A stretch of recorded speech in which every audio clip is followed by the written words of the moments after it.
J'ai enfin installé mon tourne-disque, donc j'étais en train d'écouter 1989. Moi les babes, bienvenue dans cette nouvelle vidéo. Aujourd'hui, on va tacler. Voilà, j'ai décidé de ne pas être spécialement sympa parce qu'on va parler de ce que je ne veux plus voir en 2024, version livresque. Il y a 10 points. Je pense que beaucoup d'entre vous seront d'accord avec moi. Et on va commencer avec le pire. Mais le pire, mon Dieu. J'ai pris quelques livres pour vous montrer des exemples. Mais les hommes torse nu sur les couvertures de romances. Ça suffit maintenant. Ça suffit. Ça fait des années qu'on vous dit d'arrêter. Il y en a de moins en moins. Je dois l'avouer. Les pros là-dedans, c'est l'été en tout cas, je sais plus. J'avoue que je vois un peu moins leurs livres récemment, mais je crois que ça reste les pros. C'était les éditions addictives. On vous adore, ok? Je vous aime. Mais vraiment, c'est pas possible. Bon, là, j'ai pris un exemple qui ne vient pas des éditions addictives parce que je n'en ai pas. Parce que j'en avais qu'un en dehors des magrines, mais les magrines, elles font pas avec les hommes torse nu. J'en avais qu'un que j'ai revendu, donc je ne l'ai plus. Mais j'ai pris par exemple Brutal de Lil Evans. C'est un livre que je n'ai toujours pas lu, mais qui me tente de vous. J'ai trop envie de le lire. Mais par contre, voilà, c'est... Et encore, c'est pas la pire. C'est pas la pire que j'ai pu voir. Mais c'est juste qu'on n'est pas obligé d'avoir le mec torse nu sur le livre. C'est vraiment ok de faire sans. Parce que moi, personnellement, c'est un truc qui, quand je suis là... Déjà, c'est gênant à lire dans le public. Je suis désolée, j'ai pas envie de lire ce livre dans le bus ou dans la rue ou même sur mon lieu de travail. J'ai des réunions dans mon bureau. Genre, les gens viennent à mon bureau, j'ai mon livre. Non, ça me gêne un peu. Et puis, juste, c'est... Je sais que c'est un code de la romance, mais c'est un ancien code de la romance. Ce serait bien que maintenant on évolue, ce serait bien qu'on éradique ce truc, ce serait nickel. À part peut-être dans les romances érotiques, ça a sa place. Mais si c'est pas des romances érotiques, je trouve que ça a de moins en moins sa place.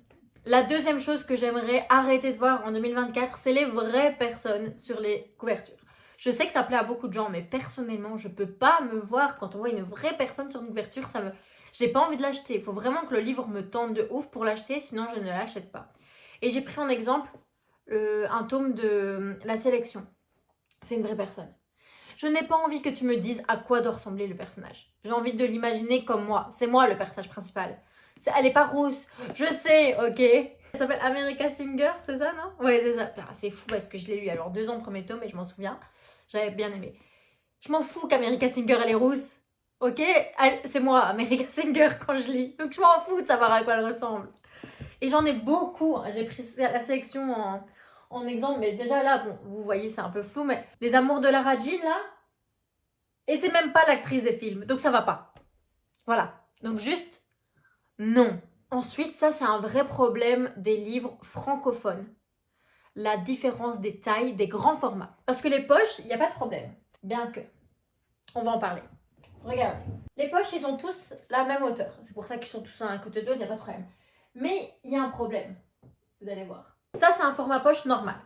Adulte, jeunesse, c'est un format poche normal. Et ensuite, il y a le format poche jeunesse de la maison d'édition, le livre de poche jeunesse. Voilà, il dépasse. Il dépasse. Là. Plus large. Non. Non. C'est le seul problème qu'il y a avec les livres de poche. Et je ne peux pas. C'est là, ça dépasse, ça me saoule. Parce que moi, je trie mes livres, enfin, je les range par hauteur, par taille. Donc là, c'est vraiment pas possible. Mais surtout, les grands formats, regardez au-dessus. La différence. Alors qu'au-dessus, là, il y a les Anglais, ils ont tous la même taille. Ils ont tous la même taille et ça, c'est parfait. Tu peux les ranger comme tu veux. Parce que même au sein d'une même maison d'édition, tu as des problèmes de taille. J'ai trouvé un exemple. Casterman. Casterman, c'est une de mes maisons d'édition préférées. Donc, je suis pas là pour vous juger, vous critiquer, d'accord? Mais un peu, quand même. Donc là, c'est 2 livres Casterman. Hein. Voilà. C'est des grands formats, les deux. Hein. Pourquoi? Pourquoi? Parce que moi, j'adore ranger par maison d'édition, d'accord? Mais vu que je range par taille, ben, je peux pas. Voilà. C'est pas possible, en fait. Non, ne faites pas ça. Faites une taille standard pour tous les livres francophones. Grand format. Format de poche, ce serait bien aussi le livre de poche jeunesse de vous y mettre. Mijade aussi. Mais vraiment, les grands formats, je vous en supplie. Regardez comme c'est beau les Anglais là. Tous la même taille. Par rapport à ça, en dessous là. Ensuite, un truc qui m'énerve, qui se voit de moins en moins, mais ça arrive encore. Les différences de dos dans une même saga. Parfois, c'est vraiment un détail. Vous allez voir que là, dans l'exemple que je vais vous montrer, c'est un détail, mais parfois, c'est vraiment gros. Mais même les détails, moi, ça me dérange. Est-ce que vous voyez la différence? Attendez. L'écriture Gallimard, là. Elle est plus haute. Alors, plus grande, je comprends, parce que juste, c'est sur le dos qu'ils font... Mais relevez cette écriture, bon sang! C'est l'un à côté de l'autre. Tout colle, là. Parfait. Et puis ça. Ça m'énerve, tu vois, ça m'énerve. Mais c'est pas grave. Et encore là, c'est vraiment léger, on peut faire abstraction. Mais je vous jure que parfois, c'est vraiment flagrant. Et j'ai pas trouvé d'exemple dans ma bibliothèque. Mais quand je travaillais en librairie, je le voyais dans les rayons, ça me rendait dingue. La 5e chose, les dos blancs. Non mais regardez tous ces poches à dos blanc. Là. C'est laid. Faites un dos qui va avec la couverture, un truc coloré, sympa, un truc lié à votre collection. Pas des blancs, s'il vous plaît. Pas des blancs. C'est comme les dos jaunes de Pulp Fiction. Non, c'est laid, arrêtez ça. Franchement, le coffret collector de la passe miroir en poche chez Pulp Fiction, je suis désolée, mais qui a envie de l'acheter alors qu'il y a le grand format Gallimard qui est juste trop beau. Pulp Fiction, c'est Gallimard aussi, mais vous avez compris. Alors que vous avez juste des dos jaunes. Ah, c'est pas possible. C'est pas possible. La 6e chose, c'est quelque chose de très personnel, c'est les chapitres de plus de 6 pages. 6 pages recto verso, hein, pas 1, 2, 3, 4, non, c'est genre 1, 2, 3, 6 pages qu'on compte. J'aime pas les longs chapitres. Faites des courts chapitres, surtout avant d'aller dormir, c'est pratique, les courts chapitres. Et moi, je lis beaucoup plus vite quand c'est des chapitres courts. Je suis désolée, il n'y a rien de mieux que les chapitres courts. Donc, go, pas plus de 6 pages, s'il vous plaît. Alors là, ça s'adresse plutôt à BookTok. Et ça va peut-être fâcher des gens, mais il faut qu'on arrête de dire qu'une autrice est problématique sur base de rien. Déjà, ce que j'ai remarqué, c'est que c'est toujours les autrices. Parce qu'on s'en prend pas aux hommes, apparemment. Ah oui, vite fait, mais on s'attaque beaucoup aux femmes, et les femmes s'attaquent aux femmes, hein, attention. Ça m'énerve. Je sais qu'on lit plus de femmes, les filles, en général. J'ai l'impression. Moi, je lis beaucoup plus d'autrices que d'auteurs. Donc c'est peut-être lié à ça, mais déjà, c'est déjà un point qui m'énerve. Et vous pouvez pas dire que tout le monde est problématique. Ce n'est pas possible. Vraiment. Alors, il y en a qui le sont. Attention. Oui, je trouve que Colleen Hoover, ce qu'elle a fait, de faire un livre de coloriage sur It Ends With Us, c'était nul. C'était à chier. Si ce qui s'est passé par rapport à son fils s'avère, c'est nul, c'est à chier. Pareil, on n'a aucune preuve. Je sais pas si vous vous rendez compte que la seule preuve qu'on a, c'est même pas un dépôt de plainte, c'est juste un tweet de quelqu'un. Personnellement, je prends pas ça pour une preuve, mais si c'est vrai, je suis d'accord qu'on dise qu'elle est problématique. Ok, Colleen Hoover, à la limite, ça me choque pas plus que ça. Mais par contre, j'ai entendu des autrices qu'on appelle problématiques parce qu'il n'y a pas de personnage de couleur dans les livres. Alors, je dis pas que l'histoire en elle-même, enfin que le fait qu'il n'y ait pas de personnage de couleur dans le livre est pas problématique. Parce que c'est vrai qu'on devrait avoir une littérature diversifiée. Et c'est bien si c'est dans tous les livres, mais c'est ok si c'est pas dans tous les livres non plus. Et ça se fait de plus en plus, donc c'est cool. Parce qu'avant, c'était vraiment littérature très blanche, on va pas se mentir. Mais faut pas oublier que les auteurs écrivent et s'inspirent de choses aussi qui les entourent. Et si leur groupe d'amis est entièrement blanc, en fait, c'est même pas dans leur tête, ils vont même pas y réfléchir, ils vont juste mettre des personnages qui ressemblent peut-être à leurs amis et qui donc sont blancs. Et c'est pas parce qu'il n'y a pas de personnage noir ou arabes ou asiatiques qu'ils sont problématiques. Ça veut pas dire qu'ils sont racistes. Genre, il faut vraiment s'enlever ça de la tête. C'est juste que tu peux relever et le faire remonter à l'auteur ou à l'autrice en disant ce serait nice dans un prochain livre d'avoir un personnage issu de la diversité ou de l'immigration selon le pays où ça se passe. Parce qu'il y en a, statistiquement, ce serait normal qu'il y en ait un dans le livre. Mais tu peux pas dire qu'elle est problématique. En fait, c'est ça. Genre, une histoire peut être problématique, et encore, je trouve ça un peu gros par rapport à ça, mais ça veut pas dire que l'autrice l'est, c'est pas pour autant qu'il faut la boycotter. Parce que ça, j'ai vu, je me demande si c'était pas avec Sarah J. Maas, mais je suis plus sûre. J'ai aussi vu passer des gens qui disaient que Morgane Moncomble était problématique. parce qu'apparemment elle supportait des auteurs problématiques comme Sarah J. Maas. C'est ce que j'ai vu passer vite fait. Je pense que Morgane Moncomble, ça doit être une des autrices les plus gentilles que j'ai rencontrées de ma vie.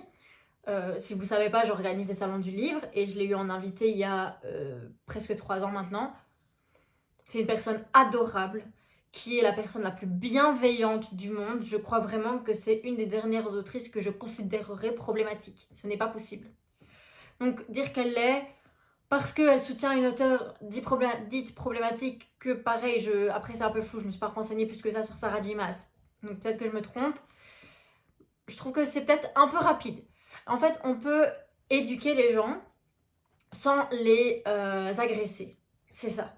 Éduquons les gens sans les agresser. C'est très important parce que ça va pas. J'ai vu aussi dernièrement l'énorme vague de harcèlement qu'il y avait envers Elodie Federbe sur TikTok. Elodie Federbe, c'est une autrice auto-éditée qui fait de la dark romance et qui a apparemment sorti un livre sur le cannibalisme. Alors, on s'entend, pas ouf comme sujet, c'est vrai que j'ai pas lu le livre donc je sais pas comment il a été traité et tout, mais déjà c'est de la dark romance. Si vous n'avez pas envie de lire de trucs problématiques, ne lisez pas de dark romance. Moi je suis pas du tout intéressée par la dark romance, je comprends pas l'idée de glorifier ce genre de relation, mais si ça plaît à des personnes et que c'est leur truc, voilà, il en faut pour tout le monde. Mais moi, je vais pas le lire parce que je sais que ça va me choquer, que je vais pas être d'accord avec ce qui va être écrit et c'est juste pas mon truc. Mais est-ce que ça vaut vraiment la peine de faire plein de TikTok sur la personne en disant ah, c'est une malade en plus, elle était infirmière en psy, elle s'inspire de chic. Vous n'en savez rien de un. Et de deux, il y a une vraie personne derrière. Vraiment, il y a un vrai humain que j'ai pu rencontrer qui est super gentil. Et c'est juste, ça m'a fait trop de peine parce que c'est quelqu'un de hyper sympa et elle méritait pas de se prendre autant de haine. Genre, vous êtes pas d'accord avec ce qu'elle a écrit, c'est ok. Mais est-ce qu'on peut parler en se respectant un minimum? Ce serait super sympa. C'est un gros point, pardon. La 8e chose que je ne veux plus voir en 2024, mais me concernant, c'est la surconsommation en termes d'achat. C'est-à-dire que j'achète beaucoup trop. Regardez, ça c'est ma bibliothèque de livres non lus. Et là-bas, j'ai une bibliothèque de livres lus. Alors évidemment, dans les livres lus, j'en vends beaucoup. Donc j'en ai lu plus que ce qu'il y a là.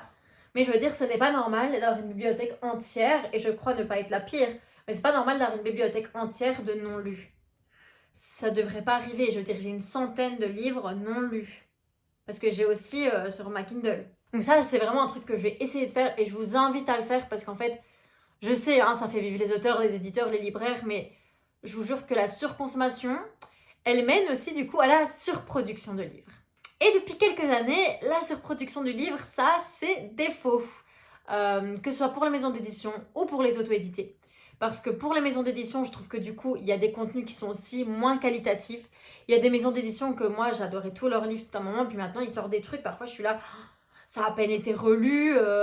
Ça se voit que ça a été édité vite parce que c'est un sujet qui est dans la hype du moment sur BookTok ou Booksta. Et du coup, hop, on le sort sans trop faire attention à la qualité du récit. Et donc ça, c'est pas terrible. Pour les auto-édités, c'est pareil. Je pense qu'on veut s'éditer trop vite du coup. Et il y a trop de gens qui pensent qu'ils sont capables d'écrire un livre. Et je parle en connaissance de cause parce que j'ai déjà écrit un livre qui est fini, qui est en phase de correction par moi-même, hein, qui a été relu et que du coup je corrige. Et je trouve, j'aurais pas envie de m'auto-éditer là tout de suite. Au point où il en est. Sauf que moi, j'ai déjà lu des livres qui ont été auto-édités, qui en sont au point où là, mon premier jet, mon deuxième jet est... Non.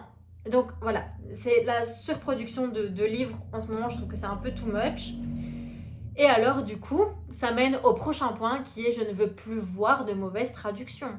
On a de plus en plus de problèmes de mauvaises traductions. Pourquoi ? Parce qu'on a cette surproduction. Et donc, si ce livre sur le BookTok américain, on en entend parler, il faut absolument très vite le traduire pour le sortir en français. On a eu le cas longtemps avec De Saxus qui avait des traducteurs, à mon avis, qui croulaient sous le travail et ils n'avaient pas assez de temps pour faire ça. Et donc, ça donnait des fautes de traduction énormes et ça n'allait pas du tout. Et là, j'ai vu récemment, dans d'autres maisons d'édition, plutôt en romance, J'ai vu un TikTok par exemple qui parlait de Twisted Games de Anna Wang, qui vient d'être traduit chez Hugo, il me semble. Et apparemment, il y avait quelques petits soucis de traduction et tout. Bon, après, c'est sorti il y a longtemps en anglais, donc on n'est pas dans la surproduction dans le sens où ils ont pas essayé de sortir vite. Mais du coup, est-ce que, vu qu'ils ont beaucoup de sorties à l'année, les traducteurs, à un moment donné, ils en peuvent plus et voilà, c'est possible, je sais pas. Mais du coup, ça, c'est vraiment un truc qui doit être revu. Enfin, je veux dire, les traducteurs, ils font des erreurs, c'est normal, ils sont humains. Enfin, c'est un métier super fatigant et super dur. Et il faut qu'il y ait des meilleurs relecteurs peut-être, ou juste qu'ils aient plus le temps en fait de faire leur travail, parce que malheureusement, travailler dans... Et je sais, je travaille dans l'événementiel, travailler dans l'urgence, ça te fait faire des erreurs. C'est obligé, c'est impossible autrement. Pour l'instant, moi, j'ai pas trop eu de cas, là, récemment, de mauvaises traductions et tout, mais j'en entends quand même beaucoup, depuis de Sexus. De Sexus, je l'ai remarqué, c'était terrible. Mais après, là, maintenant, je trouve que ça va beaucoup mieux, donc c'est cool, ils se sont améliorés. Mais du coup, c'est vrai que c'est des choses qu'on devrait plus trop voir, ou en tout cas pas souvent, en 2024. Et mon dernier point, vraiment la dernière chose que je veux arrêter de voir, et c'est aussi très personnel parce que je pense que plein de gens ne seront pas d'accord, mais c'est les sagas de plus de 3 tomes. Moi, la trilogie, c'est mon max que je peux supporter. Quand il y a plus de 3 tomes, je décroche en général. Et encore 3 tomes, j'ai du mal. Si c'est une duologie, c'est parfait, j'adore. Genre The Book of Ivy, moi, j'adore. Mais genre, vraiment, dès qu'il y a plus de 3 tomes, je décroche en fait. À Cotard, je finirai jamais. Je sais, je peux pas. Il y a trop de tomes. J'avais envie de me lancer dans Throne of Glass. Bah non. Non, trop de tomes. Là, je me lance dans Caraval. Je me dis, allez, il y a des... Je sais qu'après, il y a d'autres séries qui sortent de Caraval, mais je me dis, allez, je pense que Caraval, c'est 3 tomes. Hein. Je dis pas de bêtises. Ah, je sais pas. Est-ce que je dis des bêtises? Je sais pas. Bref. Je me lance quand même dans les sagas, parce que j'adore les sagas. Mais purée, je vous jure que quand je vois qu'il y a genre 5, 6 tomes, au plus c'est mort. Je me lance même pas dedans. Mais je meurs en fait. Je meurs, c'est trop dur. Ou alors il faut qu'elle ne soit pas encore sortie. Parce qu'alors là, je peux encore suivre avec les délais. Et encore, les délais, il y en a qui sont beaucoup trop rapides. Alors je sais que c'est tout le principe de la dernière saga de Morgane Moncomble, Seasons. Mais donc j'ai lu Un automne pour te pardonner. Là, j'ai acheté Un hiver pour te résister, c'est ça? J'ai toujours pas lu. Parce qu'en fait, moi, j'ai besoin de faire des pauses dans mes sagas. J'arrive pas à... Et de savoir qu'il va y en avoir 4 en un an, je suis déjà sous l'eau en fait. Donc vraiment, moi les trilogies c'est mon max de tolérance. Après je me noie, c'est plus possible. Voilà, j'espère que cette vidéo vous a plu. Dites-moi avec quel point vous êtes d'accord. Je pense que vous serez d'accord quand même avec pas mal de choses. Et si vous n'êtes pas d'accord aussi avec le point autrice problématique, n'hésitez pas à laisser un commentaire, mais en toute bienveillance et en ouvrant le débat. C'est toujours mieux.